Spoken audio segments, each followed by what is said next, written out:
Salut les amis, c'est Isa. Je viens partager avec vous simplement une pensée. Je vous fais un petit vlog blog. Je sais pas si c'est un blog ou un vlog quand on fait une vidéo mais qu'il n'y a pas d'image. On va dire un vlog parce que ça reste une vidéo. En fait, je voulais partager avec vous juste une pensée qui m'a traversée. J'étais en train de penser à un de mes fils. Comme vous le savez peut-être, si vous me suivez depuis longtemps, vous le saurez pas si vous me suivez depuis récemment, mais j'ai des jumeaux. Et il y a qui ont 10 ans, qui viennent d'avoir 10 ans, fin août. Et l'un d'entre eux est souvent invité chez ses copains et l'autre ne l'est pas. Et moi, je veux pas intervenir là-dedans. Je veux pas être la maman qui force les copains à venir ou qui force son fils à aller chez les copains. Enfin voilà, j'essaie de pas intervenir et de laisser les choses se faire et de laisser la vie se faire parce que j'estime que en tant que maman, je suis là pour guider mes enfants, mais je suis pas là pour intervenir dans leur destin ou dans leur chemin de vie propre. Cela dit, je sens déjà dans l'attitude d'un de mes garçons les prémices de la puberté, au sens où je sens déjà qu'il commence à se rebeller, qu'il commence à montrer des signes précurseurs de de ce que la puberté peut être et de ce que les jeunes adolescents traversent, ce que les ados traversent, en fait, cette espèce de crise existentielle, moi j'assimile ça plus à, comme on dit, hum, pas un rituel, mais comment on appelle ça, un rite de passage, comme un rite de passage d'une certaine manière, d'une phase de vie à l'autre. On passe du nombre à un chiffre à un nombre à deux chiffres, donc de 9 à 10. Et donc on change beaucoup, surtout vu la symbolique du 10 qui est cet état de l'être devant une porte qui est celle du zéro, une porte transformative. Donc il y a cette idée de passer une porte et d'être transformé par le 11, face à soi-même, finalement le un face au un. Et donc, c'est pas tellement le chemin où je voulais aller, mais ce que je voulais partager avec vous par-delà, je me disais en fait en pensant à ça qu'il était peut-être temps pour moi de commencer à parler aux enfants de cet autre monde qui est le monde intérieur. Et dans ma réflexion, pour l'aider, hein, du coup, pour les aider à traverser cette phase transformative de leur vie, transformative, ouais, enfin je crois que c'est comme ça. Pardonnez mon franglais. Euh, et je me disais que ouais, il était peut-être temps que je commence à leur expliquer que il y avait deux mondes en fait, on vit pas que dans un monde, on vit dans deux mondes. Et c'est ce que je voulais partager avec vous parce que c'est vraiment ben la chose qui m'est vraiment venue en pleine face en fait dans cette réflexion, c'est qu'on a l'impression de vivre dans un monde et en réalité pour moi on vit dans deux mondes. On vit dans notre monde intérieur qui est notre monde spirituel et dans le monde extérieur qui est notre monde matériel. Euh, L'éther et le mater, l'éther, donc le monde invisible, et le mater, matériel, matter en anglais. Euh, et en fait, il m'est venu cette pseudo-réalisation. Je dis bien pseudo parce que je pense que ça fait longtemps que je l'ai réalisé, mais en fait, c'est comme si ça m'était venu de manière beaucoup, beaucoup plus définie et claire que d'habitude. En réalité, on n'est pas que dans le monde matériel ou que dans le monde spirituel, c'est comme si en fait on était vraiment dans les deux en même temps. Les gens qui disent qu'il y a d'autres dimensions et qu'on a plusieurs vies dans différentes dimensions, en réalité, je pense que c'est vrai.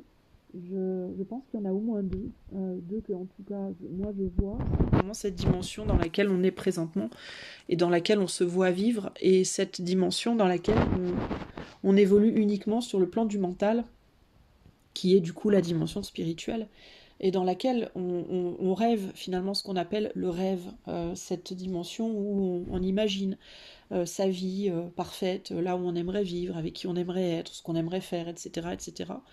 Et qui pour moi véritablement existe, qui pour moi véritablement est réel. Pour beaucoup ne l'est pas. Et cette dimension dans laquelle on est, où on se voit véritablement faire les choses, parce qu'on et qu'on considère comme étant plus réelle parce que on la ressent mieux. On peut voir, on peut toucher, on peut sentir, et donc on a le sentiment qu'elle est beaucoup plus légitime.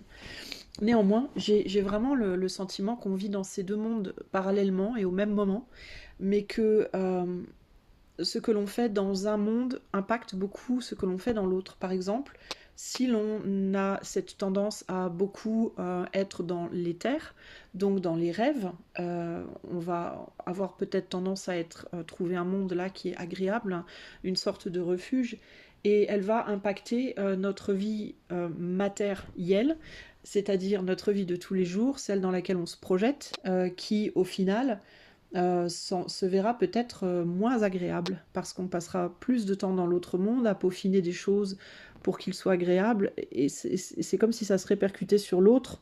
C'est comme si l'un prenait à l'autre, en fait. C'est-à-dire que plus on se sent bien dans sa bulle intérieure, moins on se sent en général bien dans la vie matérielle, et inversement. Les gens qui sont beaucoup affairés à voir du monde, à travailler, à faire des activités, à se distraire tout le temps, passent peu de temps dans leur vie éthérielle, entre guillemets, si je peux faire la parallèle avec matériel. Et du coup, ils n'apprécient pas trop leur vie éthérielle, entre guillemets, parce qu'ils n'ont pas l'habitude d'y être, et ils s'y sentent pas forcément confortables. Et l'inverse est vrai aussi. Il y a des gens qui considèrent d'ailleurs que leur vie éthérielle est totalement inexistante, comme il y a des gens qui ne vivent que dans l'éther et qui considèrent que leur vie matérielle est inexistante.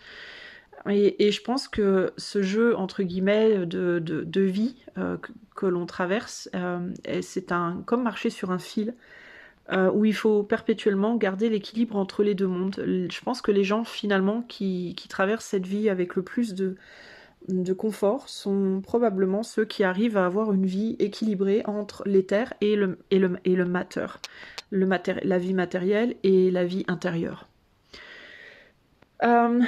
Je pense que tout est vraiment fait d'opposition et de dualité, et je pense que ça va jusque-là, jusque dans ce qu'on fait dans un monde et ce qu'on fait dans l'autre.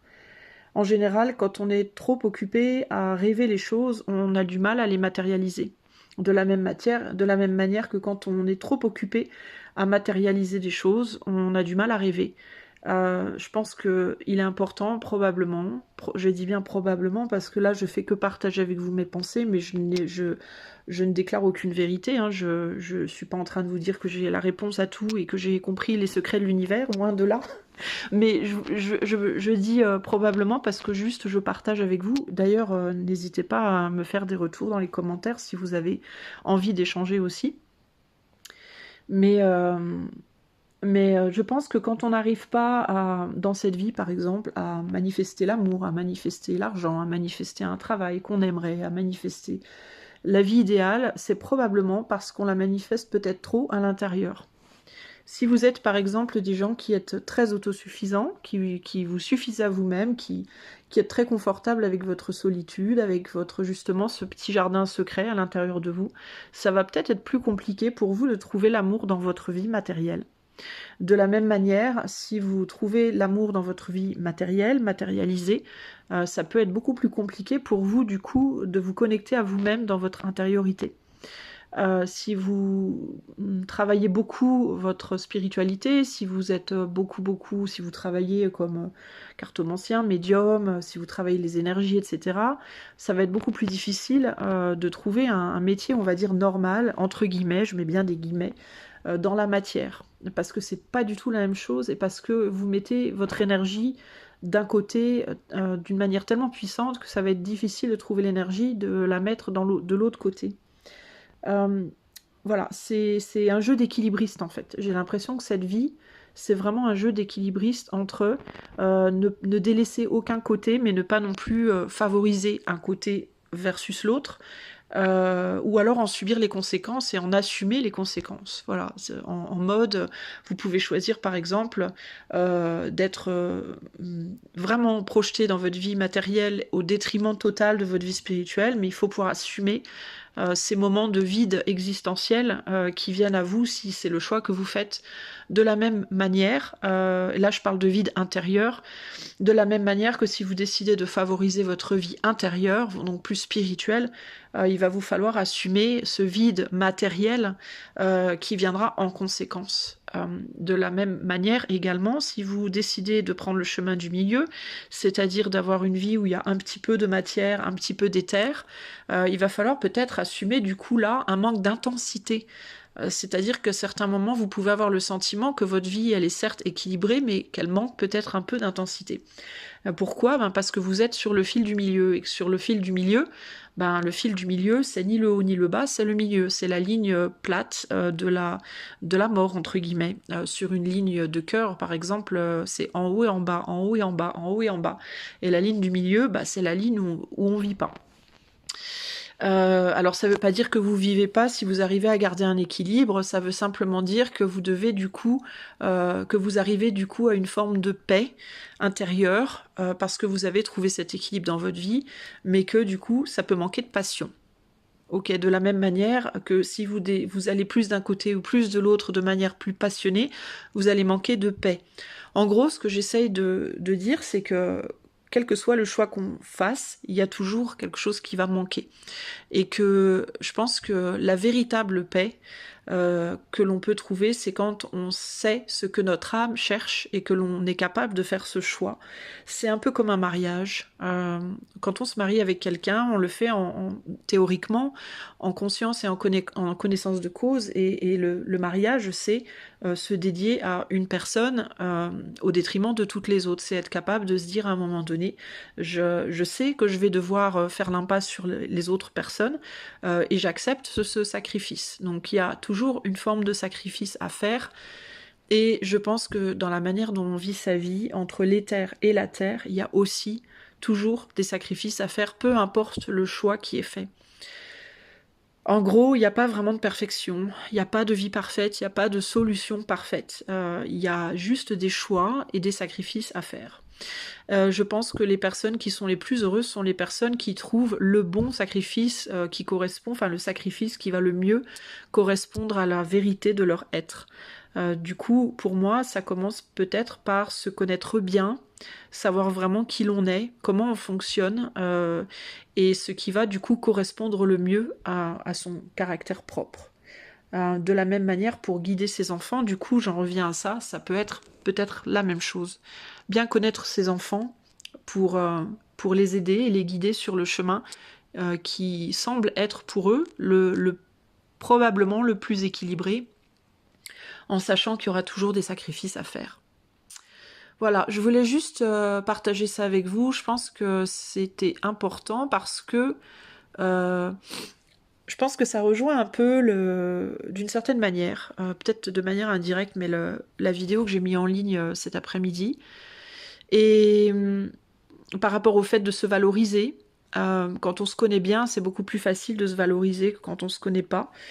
Et je pense que ça peut vraiment être une réflexion à avoir de manière très individuelle, parce que ça c'est ma réflexion et mon point de vue, mais chacun aura le sien, et tant mieux.